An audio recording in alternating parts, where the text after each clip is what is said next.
is it going, people? Now I know it's been a while and it's nice to be back. Now I will start off by saying thank you very much for all the new subscribers. I know I've fluctuated and jumped up like, I don't know, nearly 500 subscribers from that Liberation video. And we're nearly at 3,000 subs. 3,000 subs. I never thought I'd be there. Do you know what I mean? I don't particularly think I'm that entertaining, but some people do. Now, and I highly appreciate you.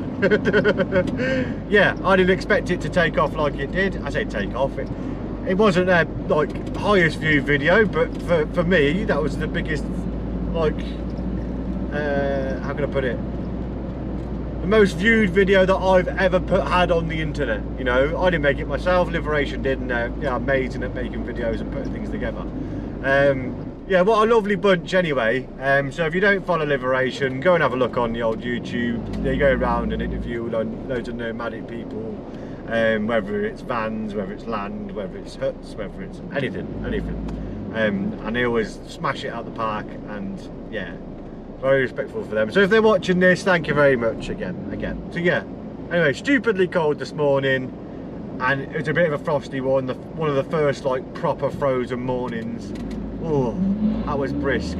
But I have finished work for the day, and now I'm heading back to my park up, because yes, I do park my van probably 2, sometimes 3 weeks of a month. I park my van on a campsite and I use the little mini bike back and forward to work, so I haven't got to put too many miles on the old girl, and I'm not lugging around the whole van at my home all the time just because I'm working local. Do you know what I mean? So yeah, but there is something I want to show you that I have acquired, a new addition to the family that I need to catch you up on.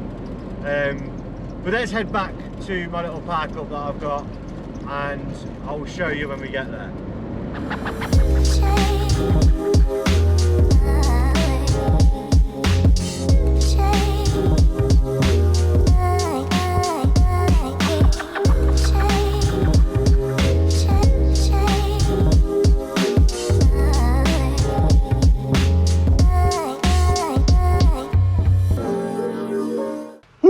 Now we are back at base camp. Oh, what a day. Anyway, let me go get the new addition to the family.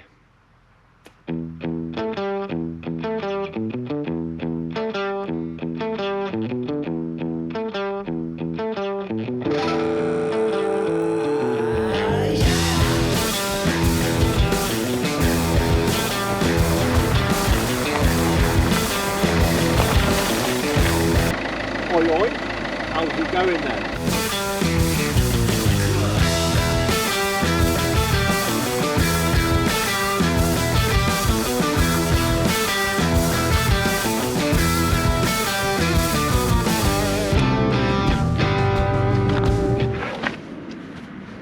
Everyone welcome the Ford Fiesta. Now don't get me wrong, right, this thing was cheap as chips. I think it's worked out costing me 250 quid, I think it was. Don't get me wrong, when I first bought it, it needed some work.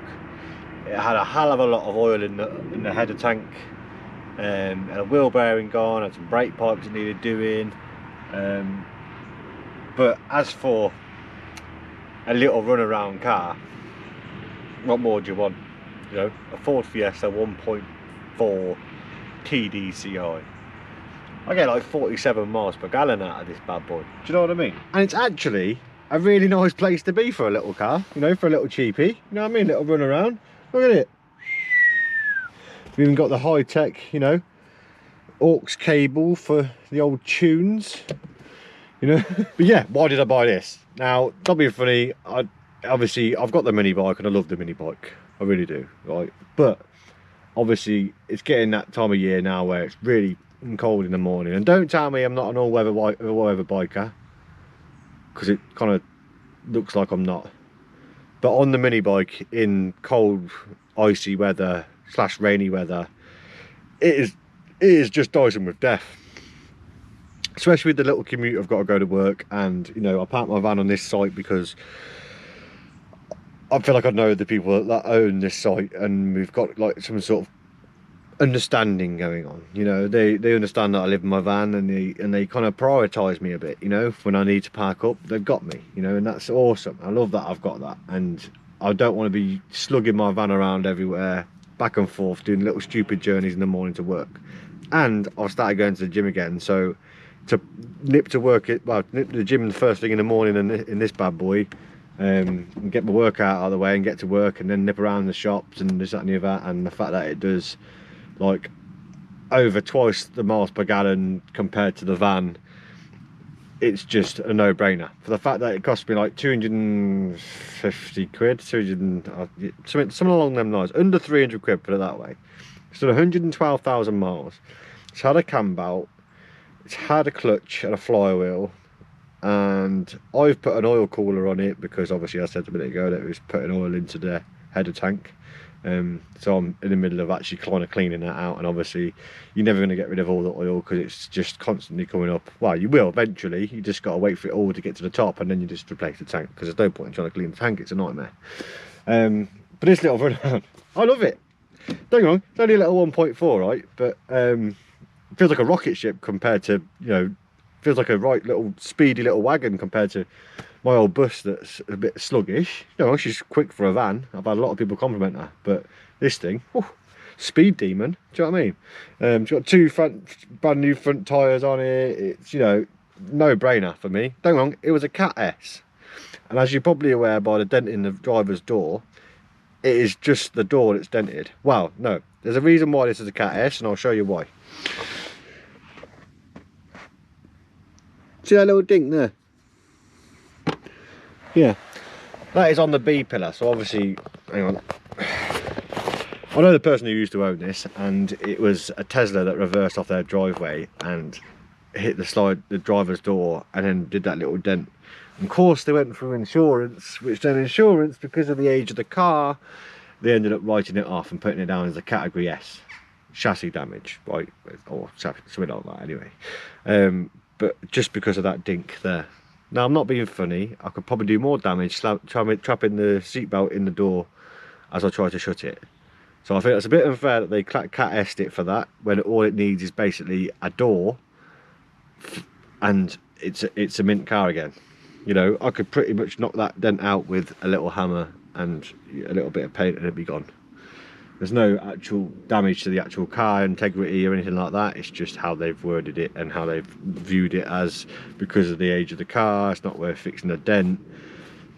Anyway, baffles me. But anyway, yeah, I wanted this little car for a little run around. Don't get me wrong, it's not going to be with me forever, you know. Maybe start doing a little bit of buying, selling. I'm half tempted to do like a little, you know, like upselling sort of series, you know, buy a car that needs work, do work on it, and then sell it again, and then just build up and make some money and get better cars or bikes or whatever. You know, let me know if you're interested in that, because that'd be quite cool, you know, to find some things that are a bit neglected and bring them back to life and give them a new lease of life and let someone else enjoy them a bit more, you know, because that's probably what this will do. You know, this might see me through winter, and then I'll probably get rid of it. Because obviously I'm going to get a big bike soon, so this will probably be a little bit of money towards that when this is done with, and you know, but yeah, I think it was a good purchase, this thing, considering it's like £35 a year to tax the thing and next to nothing to insure it, because I'm getting old now. You know, insurance comes down as much as I've always wanted it to. You know, it makes you feel old, doesn't it? But anyway, yeah. What was I going to say? Oh, I was going to show you some little upgrades. And if you haven't noticed, on the van has got a red bonnet again. It's because I took the bonnet bar off it, because I wanted to look at some of the stone chips underneath, and it was just doing more damage than good, because I knew that was going to happen with the bonnet bars. Always happens. I've got loads of stone chips over that bonnet, but I wanted it to be not as ugly, right, at the time. So I just put a bonnet bar on it. It was cheaper to put a £50 bonnet bar on it than it was to pay 100 and something quid, 200 quid to get the bonnet painted. Now my method behind that is to get rid of, I got rid of the bonnet bar, polished my bonnet, and now it'll be getting wrapped. I'm gonna wrap it black, because I miss having the black bonnet. As much as I like it being shiny at the front, it looks great from about 12 foot away, but up close it looks a bit battered. But I'll show you what I mean. We'll go around the van and show you some bits that I've done, you know, some little upgrades that I always said that I was going to do anyway, and some stuff inside the van as well, but we'll get to that. Where are my keys? I don't even know. And I've been, you know what, I've been looking for that all morning, and because I drove the van to work, right, because obviously every Friday the big wagon gets to drive, I refuse to let her sit any longer than a week without running and driving, because I don't want any of the bushes to perish, I don't want the brakes to get rusty, I don't, you know what I mean, I want to keep on top of it and make sure she's still mobile. And obviously I've got a big trip coming up soon, and I want to explain what I'm doing with that. I said, let's go have a little walk around the van. Now, obviously, yeah, we had the bonnet bar on it, and I've taken it off because it was doing more damage than good. You know, I took the bonnet bar off and I ended up with stuff like this. You know, it's all pitted and stuff, but yeah, I want to get a nice and pucker again. I did paint the front grille. What else have I been up to? I've got CCTV on the van, and it's got a tracker now fitted to it and all sorts of stuff, because obviously I'm not here all the time during the day, but I want to make sure it's there. I can even look on the camera to see, well, the cameras to see where she's at and who's around her and what's going on. But yeah, obviously with the cameras on now, I can look at it wherever I am, even when I'm at work or whatever, and I can make sure she's all right, and I can make sure there's nobody around her that I don't want it to be around her, you know, because obviously she is left in a field. But what was I going to say? Oh, and you remember the old water point door and the toilet door that does nothing? I painted them black because the white was irritating me, and it just looked like I had a poo door on the side of the van, which is eventually I'm going to get rid of that and just checker plate it with some black paint eventually. Oh, we got some new tyres. We got some new tyres on the rear. I'm just waiting for the company to get back to me with another pair. Seems to be some sort of weird back order at the moment for another set, but I want to get another pair of these to go on the front. The Vanti Terratora all-terrain, heavy duty, good for carrying weight and getting you out of muddy situations. Now, let's be honest, she's that heavy. I say that heavy, she's that much of a big girl. You could have the best tyres in the world. If she's going to get stuck, she's going to get stuck. But it's always good to try and prevent it a little bit, eh? You know what I mean? But brand spanking new tyres, man. Look at them nobblies. Little beauties. Yeah, obviously I said about it going for an MOT, and I ended up sorting out loads of stuff on the van before the MOT. Some of the side marker lights stopped working. I had a moment where the rear brake light, the side light stopped working on the rear, and it just got to the point where I was just like, everything went wrong at once. But one of the big massive things that I have upgraded, and I said I was going to do, and I have done, is upgrade my rear suspension. Now on the rear of this now, I do have, I think they're 5-ton leaf springs, doubles, and she just sits so much better. Look at that big gap, you know, compared to before where she was sat on her ass most of the time, you know, because most of the weight's in the back end. But see if I could show you. Look at them, look. Double leafers, and obviously new U-bolts and all that kind of thing, and I ended up undersealing underneath again a little bit and touching it up, and you know, what else did I do? I think I ended up having to put on a new caliper on this, yeah, this side, and some other little bits like drop link on this side, and still need to do one on that side which has gone recently. Just general wear and tear stuff. What else did I want to show you? Let me explain with the old girl. She got a bit poorly after a while, and I was a bit concerned, but it looks to have subsided now. Now obviously, look at this, look, oh, shiny. I gave everything a proper clean the other month. It just looks so much better under here. I did do the old typical weld repair down there underneath the washer bottle, which is very common on the old Ivecos, so it's all shiny painted and all done right down there. I think I've got a little scabby bit underneath that battery tray which I need to sort out at some point, but no mad rush, you know, it's not structural, it's just little something I need to do. But any of you old school followers, subscribers, you'll remember that randomly at one point, I can't remember what video it was, my van started smoking like a train, and it got to the point where it was like really concerning, and then randomly it just stopped and it was fine again. But she started doing that again. So anytime I was sat at idle, say traffic lights waiting to go, and I'd set off, she'd just plummet white smoke out the side. It wasn't horrendous, but it was enough to like go poof, and it was just out the side, and then you'd be like, oh, and it just, the things going through my head were just like, oh, what is going on?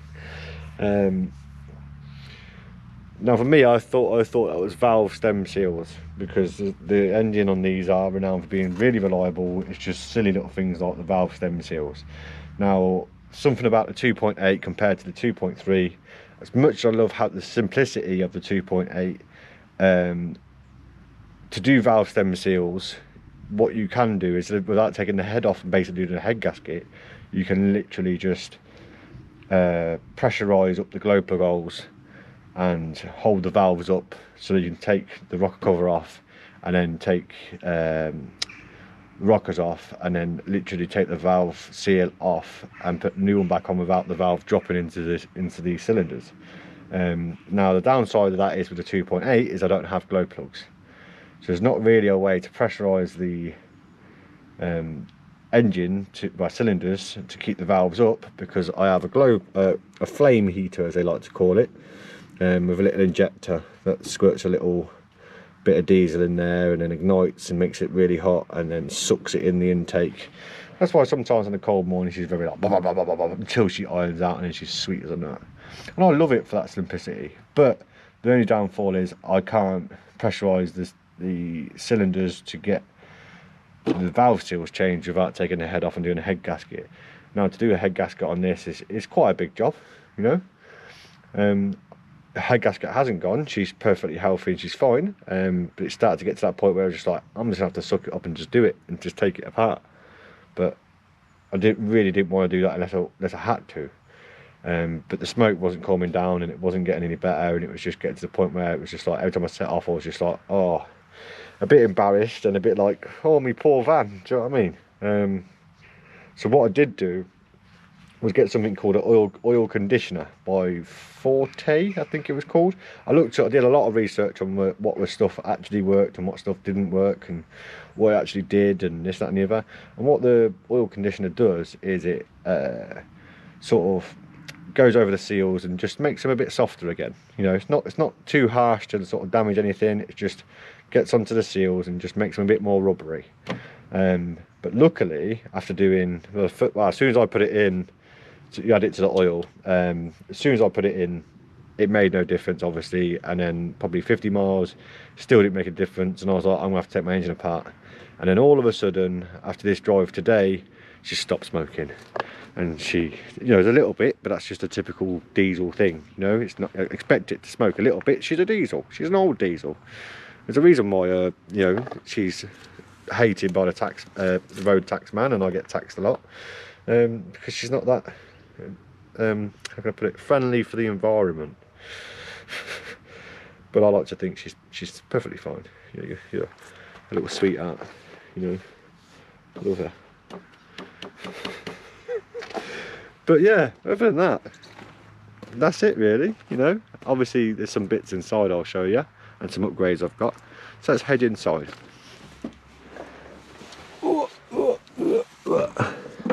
Now, if you've watched the Liberation video, you would know that I now have a ceiling up. Look at it. Now, it's been lovely, right? And you know, it was one of those moments where I was like, I got speaking to Liberation and they wanted to come out and interview me, and I was like, I have to put a ceiling up. You know, otherwise it just looks like an empty van with a foam roof. And I was like, do you know what? It gave me that kick up the arse to go, right, put your ceiling up, Joe, let's do it. So it is, I can't remember what thickness ply it was, a 6mm ply, nothing crazy. obviously my issue with not putting the ceiling up for so long was because my roof was leaking randomly. It ended up being, because my roof is a fiberglass panel, it ended up being, I think it was the join around the front. I couldn't get it to seal for long enough for me to go comfortable and go, right, let's put a ceiling up. But I ended up speaking to my friend Binny. So if you're watching this, mate, thank you very much, you're a legend. He does a lot of stuff to do with sorting out leaky roofs, put it that way. And he had some stuff which was like, it got some sort of fiberglass resin kind of fibers in it, and I painted it on the roof and it had pissed it down at times, and there's not a single drip coming in this roof, and I am absolutely buzzing, right? To not have a leaky roof when it rains and just be able to just enjoy the rain tapping on the roof rather than having to look for if I've got a leak somewhere. Right, because it was never that outside of the van, it was always this side, and it was never really that much of an issue because it was just dripping in front of the sliding door. But obviously it's only going to get worse if you leave it, innit? So yeah, and I ended up getting this, I can't know what it's called, it's like little foam pillows, and I just glued it to the ply boards, and then I wanted to do it in sections, so I did it in 1, 2, 4 sections, because if I have a leak in this bit, I've only got to take this bit down. If I have a leak in this bit, I've only got to take that bit down. Yeah, I haven't got to take my whole roof down or my ceiling down to sort a leak out, because that's just a pain in the arse. So I thought, if more likely it is going to leak. If it is going to leak, it's a fiberglass roof, it's old, it's probably going to leak again at some point. I could just take this whole panel down here and it's not the end of the world. It's not going to take over my whole van, you know, that kind of thing. Yeah, and obviously with the LED lights that run through it, I would turn them on, but it would just make my camera go like this, and I don't know the settings to put it on to stop it from going blah, blah, blah, blah. Yeah, what else have I done? I put a new edge in on the side of the kitchen counter. It's nothing fancy, it was just what I had left over, and as I say, I'm not an interior designer. I just thought it looks better than what it did before. And then I painted the shelving on the bed here, on the bed clothing cupboards. What else have I done? Oh yes, my new addition, my fridge freezer. Now if you watched that Liberation video, or you followed me before, then you know I had a 50-litre fridge here, and my whole plan was to upgrade that for ages. And I managed to find this Dartmoor one. It was on offer on an Amazon thing, and I think, don't get me wrong, I think it was like 300 quid, but for massive fridge, right, massive fridge, oh, and a freezer, and it's got lighting in it. Yeah, excuse me, cheese and onion crispy bakes, oof, love them.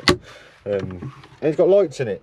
It's awesome, and you know, you can switch the lids around, so if you want to put it one way or the other way, it's wicked. And during that hot weather we had, having ice cream in there and this, that and the other, and be able to have food in there, not have to worry about it, and you know, everything just lasts longer, and I can make smoothies, and I can just, yeah, it's just ticks the boxes. That has made my life so much more comfortable, and I haven't got to like rush to eat stuff or realise I've, you know, bought too much. I can just freeze it and I can eat it at a later date, and to be able to do that, oh, it's just the little things in life. Obviously, if you follow me from the beginning, you know that I have never always had this kind of stuff. I think I originally started out with the basic stuff. Don't ever think that I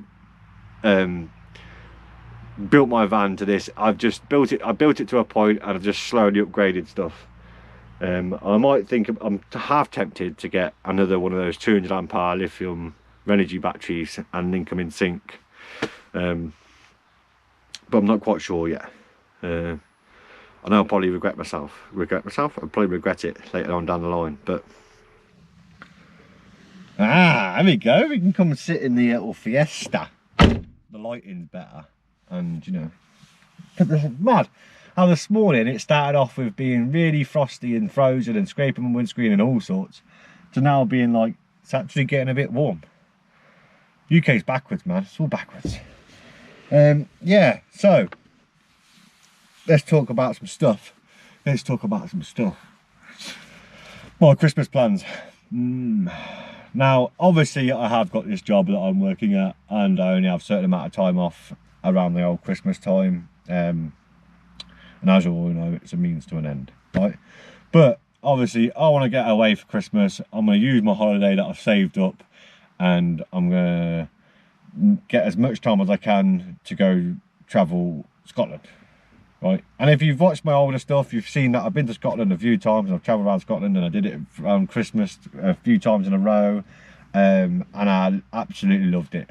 And I just feel like I want to go out in the middle of nowhere and just enjoy nature properly, and take the old girl on a little holiday, and you know, that's that and the other. Obviously the car will leave behind, and that's the benefit about this car, right? Is I don't really mind if it gets dinked.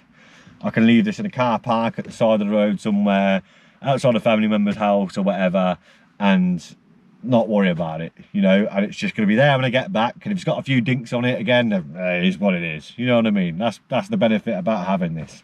I don't know if you can just see a jelly bean, but it's an air freshener, you know, don't judge me for it. Let's get the jelly bean out of the way. There you go, jelly bean out of the way. Oh no, my hand stinks. Lovely. Yeah, so I'm not entirely sure of the dates just yet, but I'm going to check my holiday, and I'm going to get it in. Yeah, I'm going to check my holiday, and I'm going to see what I can get to, obviously the time I can have off, and where I'm going to go, and what I'm going to do, and this, that, and the other.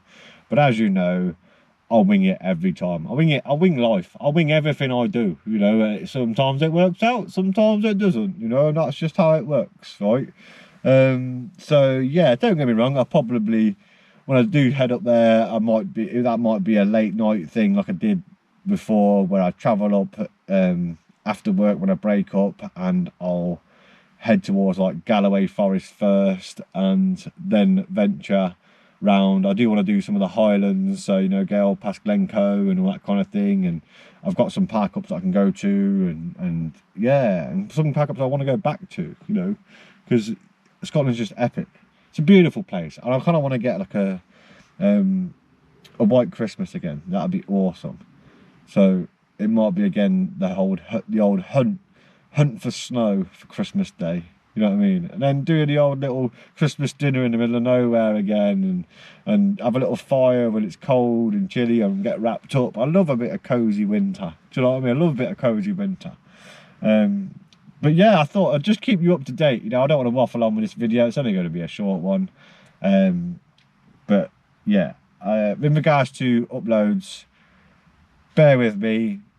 There will be as and when, you know, it might be 2, maybe even 3 a month. It might be just 1 a month, you know, for the time being, just so that, you know, it all sort of picks up. And when I go travelling, I'll get some content again, and this, that, and the other. And obviously, I don't go and do things just for content. You know, I take yous with me, and I just film some of the cool bits that I do, and what I do, and that kind of thing. You know, that's kind of how I work, you know, and yeah. That brings me on to another subject, actually, which made me laugh, right? Considering that video of Liberation's got like 60-something thousand views, I didn't get any real hate at all, apart from some silly comments, nothing like that. I think I got one comment on my own post on Instagram when from somebody who came from Liberation, from watching that video at Liberation, said, what did they say? Something along the lines of, I've subbed from Liberation, but I don't want to watch anything you've put up because it's all clickbait. None of my thumbnails are clickbait. Now, if anybody can, by all means, if anybody wants to look back through my content and my thumbnails and you tell me if any of them are clickbait, fair enough, right? But I'm very proud to say that I don't do clickbait. That isn't what I never usually get bothered by comments like this, but that one irritated me, because it's like, that's something I just don't do. I don't do clickbait. If I do put a question or something in my thumbnail, it's because it's about something that I'm doing, you know. I think the last two, I think you said something about the questions. If I won't click on it and because it's got the question in the thumbnail, well, the last one, it was stepping away from YouTube ? And I did step away from YouTube, so it's not like I was bringing you in for something else and then doing something else. You know, that's kind of what clickbait is, you know. Put a bit of the old at the beginning. You're never going to see me do that. You're never going to see me get a shocked face on a thumbnail or a little, you know. I'm not, no. I'm sorry, my thumbnails might be boring, but that's just how it is. I'd rather keep my channel to keeping it real, as I always am, and building up my subscribers slower than a lot of people that I know have just shot up. But I'd rather do it by honesty and just genuine viewers that want to watch my content. Do you know what I mean? Yes, I'm not the most funniest. Yes, I'm not the most entertaining at times. But if we're all the same, what's the point? You know what I mean? If we're all the same, what's the point, right? And I'm not here to be the same as everybody else. I'm here to be me, right? And if that's how it is, that's how it is, you know? And I appreciate every single one of you that supports my channel. And it really does mean a lot to me. And I 100% appreciate the patience of me taking a bit of time off and no one really moaning or kicking off about it at all. If anything, you're all very supportive, and I really appreciate that. You know, it's awesome. Like, I've got subscribers that I talk to, you know, like randomly, and it's like I've known them for years, but I've never even met the person. I don't even know what they look like, but I know the name and I know the comment, and you know, that kind of thing. It's awesome. I love it. I love it. But I won't waffle on. I'm doing it again. I'm really good at waffling, aren't I? It's one of my perks, right? But I'll leave that one there, right? And we'll catch you soon. And next one, I'm not sure what the next one will be, but there will be at some point bike content when I get my touring bike ready for my touring next year. That I'll start building that up, and I'll record doing it up, and what I take with me and what I'm prepared to take with me, and how I build the bike up to take that kind of journey and that kind of thing, you know. And that's I'm really looking forward to that. Really looking forward to that. I can't wait to start building a motorbike to do some touring on. Do you know what I mean? Panniers, GPS, heat grips, that kind of thing. Decals on it, you know, just make it cool as fuck. Yeah, and I think the next one will be maybe some bits and bobs that I'm doing on the van or whatever. I'm not entirely sure, right? But obviously there will be a Christmas road trip coming up. So stay tuned for that one, because I can't wait to go on holiday. You know, it's taking a lot. It's taking a lot. But yeah, I'll leave that one there. And obviously, as I always say, don't forget to keep it real, keep it safe, and keep it true. All right? And I'll catch you lot in the next one. Ta-da.